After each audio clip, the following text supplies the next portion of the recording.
আসসালামু আলাইকুম সকল বন্ধুগণ, কেমন আছেন?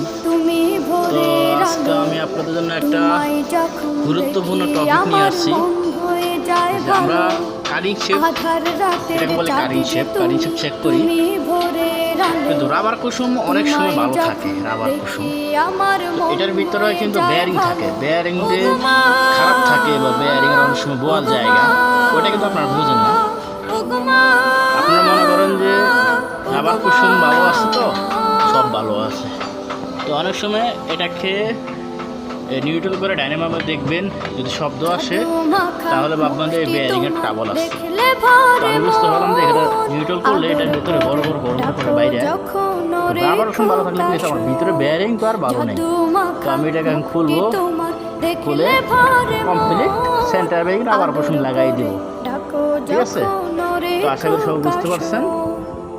আর এটাকে সাবস্ক্রাইব করে আমার পাশে থাকেন, নতুন নতুন ভিডিও পাবেন।